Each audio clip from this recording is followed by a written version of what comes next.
So I did the keto diet on and off for over a year, and now I have been doing Weight Watchers, or WW as they call it now, for about a month. And I thought it'd be a great time to stop and share my thoughts on the two different diets, what I think about each of them, compare them, and then share a little bit about my progress on Weight Watchers, my plan, and how I plan to eat moving forward. Hey guys, my name is Sarah, and I am here on our channel Work Life Glue many days a week, posting videos about productivity, time management, balancing work and life as a busy working mom. And I also like to share about my health journey. And so if you like any of those kinds of videos and you want to do more with your life, you want to progress, you want to maximize the time you have here on earth, then please subscribe. We would love to have you as part of our Glue Stick family. So just a little bit of background. I started the keto diet in the spring of 2018. It is now summer of 2019. And I did the keto diet on and off for over a year. And so I would do it for a while, then something would happen. Like for example, my dad got in a really bad accident, so I stopped doing it for a while then. Then I got off some antidepressants and really wanted to work on my weight loss because it seemed like when I was on them, it was really hard to lose weight. And I ended up losing 18 pounds last fall on the keto diet pretty easily. But then my anxiety came back. I got back on antidepressants, struggled back and forth on the keto diet for about 6 months before I just said I need to try something new. If you want a lot more information on all of that and my weight journey and my postpartum depression journey and all of that stuff, I have a whole emotional video on it. I will link below that a lot of people resonated with, so I would love if you would check that out. But I decided to join WW, or Weight Watchers, because I just wanted more balance in my life. I wanted to be able to eat things in social situations. I wanted to free myself from guilt, and I wanted something more sustainable long term. For me personally, I don't think keto is that for me, but I feel like Weight Watchers WW is something that I can carry on long term, long after I've lost the weight, and maintain it in the future. I also got off my antidepressants again, much slower this time. So it's been a 2-month process of weaning off of them because I don't want the anxiety to come back. And I'm feeling really great. The weather is amazing finally here in Minnesota. So I feel really good. And I'm hoping now that it's been about a week since I stopped taking them completely, that I will start to see some weight loss, because so far I haven't really lost anything. Okay, so what did I like about the keto diet? Now this video is not to say one is better than the other or one is bad. I like both diets. I see why people are gravitated toward both diets, but I just wanted to share my experience in case you're looking, at both diets and comparing them, or you want somebody to kind of share their own thoughts and maybe you feel the same. But I will say that right now I'm loving Weight Watchers. So there will be some drawbacks that I share about keto. So what I liked about keto though is that for me at that time in my life last year, I really just needed black and white. I had had another baby, still nursing constantly. Like it was just a lot of work with 2 kids compared to 1. And I just needed somebody to tell me, yes, you can eat that, and no, you can't eat that. I really like that about the keto diet. Yes, you can eat a lot of veggies and meats and things like that, but no, you can't eat certain veggies with carbs, you can't eat most fruits, and you can't eat like pasta, bread, stuff like that unless they are made in a different way. I liked that about it. To me, it was very simple. I love that I could lose weight so quickly. Now, I will say when I was on my antidepressants, I did not experience that, but that is not the norm for most people. That was because the medication was preventing me from losing weight and holding on to the weight. But once I got off the antidepressants in the fall of last year, I lost 18 pounds in 2 months, and it felt so good. It was super motivating how quickly the weight came off, and that really helped me stick to it, because it can be a really hard diet to stick to when you're not used to eating that way and you are used to eating carbs. But once you see the scale just keep going down consistently, that's the motivation to stay in ketosis and to not give up. And that worked wonderful until my anxiety came back. I love that I had very little bloating. I felt really good overall. I didn't feel weighed down like you do when you eat carbs a lot. And I loved how full I would feel from meal to meal, which also made it really easy to start doing intermittent fasting, which is where you go an extended period of time without eating every day. So I would just eat lunch and supper, and I would eat between like 11:30 and 6 or 6:30. So I'd have like a 7-hour eating window and then like a 17-hour fasting window. So I really liked how keto helped me with that because I was feeling really full for longer periods of time with higher fat and higher protein in my diet. And I also just really love that it's really popular right now. So there were tons of resources out there, videos, books, articles, recipes, you name it, it's out there. And I just really loved the community and that I could find answers to all my questions, and I just never felt alone on that diet. Now, what didn't I like about keto? Why did I stop doing keto? Now, I will say that I really did enjoy it while I was doing it. I still would recommend it to people. I think it's a great diet for lots of different reasons, but in my time of my life right now, especially after doing it for so long and not seeing success because of my antidepressants I was on, there are definitely some things that made me want to stop doing it. The number one thing I would say is that it's extremely hard in social situations for me. Maybe you hang around a lot of healthy people who don't eat carbs. If that's the case, then it's probably pretty easy for you. But all of our family functions involve a lot of Asian food, so rice, pho, so there's rice noodles and all kinds of stuff. And then at my family, it's always potatoes and rice and pasta and just all kinds of, corn, all kinds of stuff with carbs in it. So it was really, really hard, and I just felt so disrespectful and offensive to our family that I didn't want to eat what they prepared. And I also felt rude bringing my own food. And it was just really hard to see all this food that I love, that I want to share with the ones I love, and not be able to eat it.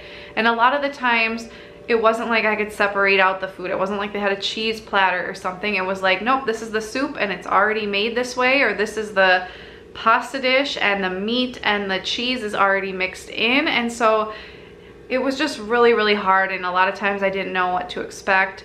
At church gatherings or friends' houses, it just was really, really hard for me, which would cause me to eat the carbs. And then my next point about why I didn't like it is that mentally it was really, really hard for me, because once I would eat some carbs in a social situation or a tricky situation where I have to get out of the house and I just didn't have anything quick, I would take days or weeks to get back on. And I think that's because I was depriving myself so much of this one food group that's so prevalent in our society. And so I would indulge in the carbs until I started up again. And now this may not be the case for everyone, but I know for me, because it was such an imbalance of the food groups, it would cause me, if I fell off the bandwagon for any reason, to just keep indulging and indulging and indulging until I decided to start up again, because I kept thinking, well, I won't be able to have carbs for a few months, so I better eat them now and enjoy them before I start up again.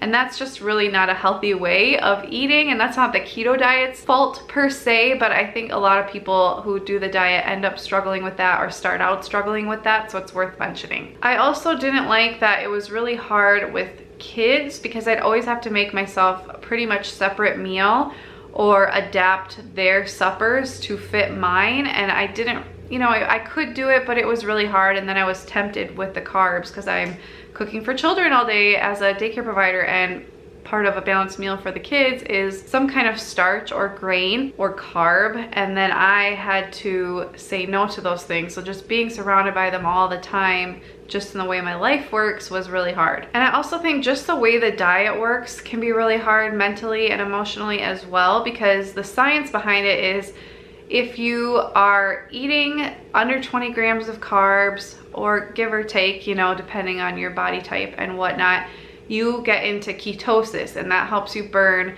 your own fat and some of the fat that you eat for energy instead of carbs.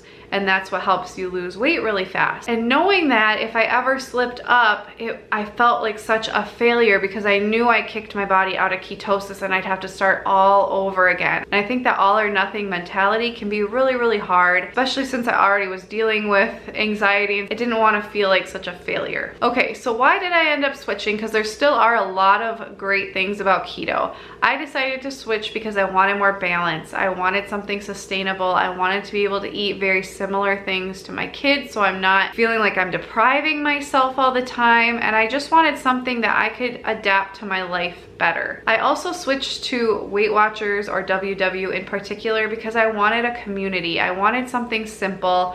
I wanted a place where I could still have the resources and the guidance and the advice and the tips and the tricks like I did with the keto diet, but I wanted something that, you know, stood the test of time and was more adaptable to my life. So what do I like about Weight Watchers? Like I said, it's only been a little over a month since I joined, but there are so many things that I'm really loving about it. I love how easy it is. It honestly feels like a game to me, whereas counting calories, I don't know, something about that just feels sad and depressing. When I'm keeping track of points, it seems like a game, like, oh, how many points can I keep under my limit?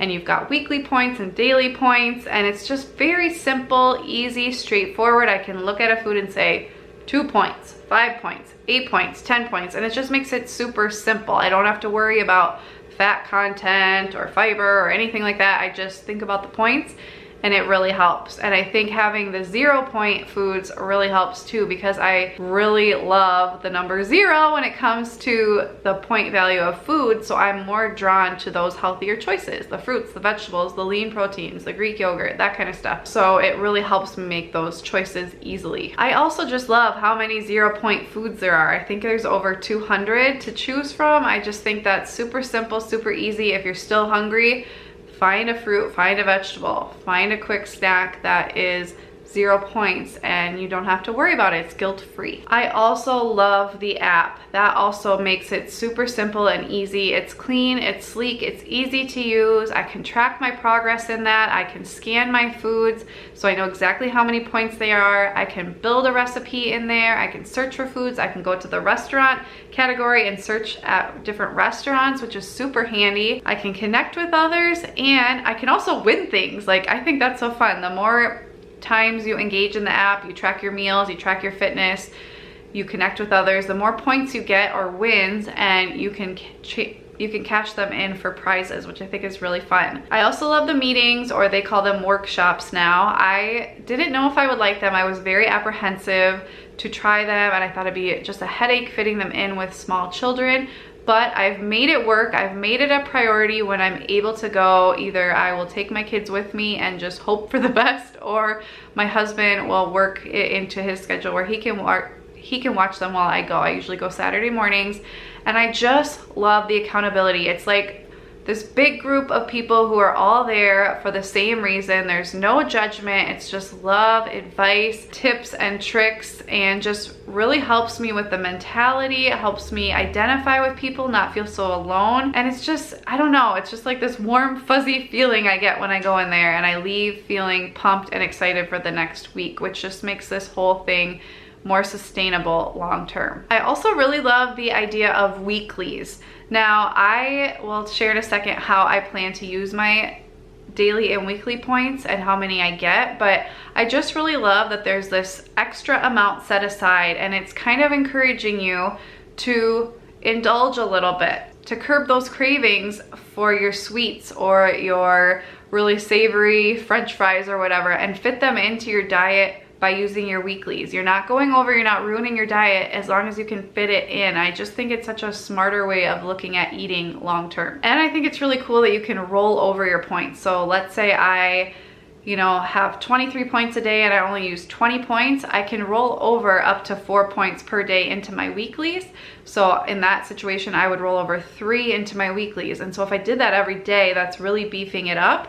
And I like to save them for the weekend, so that would really help me indulge on the weekend and plan ahead. And I think the biggest reason why I love it is that it's so much easier to bounce back. And I say bounce back with air quotes, because if I'm following the plan, I can still indulge and I don't really have to bounce back. But when you're in that mentality that if you eat something that's not as healthy or is full of carbs or whatever, that you're failing, even if it's in your points, it can still be hard mentally. But it's so much easier for me to bounce back and remind myself, nope, it fits in my points. I don't have to worry about it. Tomorrow I may need to eat a little healthier, but I didn't fail. I'm still following the plan, and I just think that's so much healthier from a mindset perspective. Okay, so I just want to give you guys some details about my specific journey and how many points I have and things like that in case you're interested. So I get 23 points per day, and I think that's the lowest they allow because I only have about 20 pounds to lose. I probably only have like 10 to 15 to be in a healthy BMI. Maybe not even that many, I don't know. But I would like to lose 20 to 30 pounds if I could. That would be like ultimate goal, best shape of my life sizes, but 15 to 20 would be awesome as well. I also get 35 weekly points. But like I said, if I don't use all my dailies, I can roll over more. So usually by the weekend I have in the 40s, which is really cool. So my plan on Weight Watchers for the week is that every day I have just a 1-point breakfast, and that's my creamer in my coffee. I still pretty much do intermittent fasting, and so I don't really eat until lunchtime. At lunchtime, I try to keep my lunch under 10 points, so that would put me at either 11 points or less, so I'd still have 12 or more points left for supper. And I just really like having lunch, you know, hearty enough but lower in points, so more 0-point foods, so that I can get through to supper. But at the end of the day is when I really like to indulge, when I like to feel full, when I like to have a little sweet treat or a little popcorn or whatever. And so I try to really just have the lowest amount of points throughout most of the day and then save those for supper and snacks. So for supper, I try to eat all the rest of my points except maybe 3 or more, depending on what my supper is. If I'm like having a salad or something, I might have extra points that I roll over. But I like to keep at least 3 left so I can have a little snack after. And then I either do a 100-point popcorn, which is 3 points, or I will do a mug cake, which is 3 points the way I make it. And it's just like that little indulgence that rewards me for a good day, and I don't have to feel guilty about it because it fits in my point. But like I said, sometimes even with the snack, I will have extra points depending on what my lunches and suppers were, and then I can roll those over. So I try to save my weeklies for the weekend because that's when I tend to want to indulge. That's when I go out with friends. That's when I'm with family. That's when we like to go out to eat. So I try to save those weeklies for the weekend so I can have a burger and fries, or I can have like a salad with a burger on top, or just, you know, some indulgence.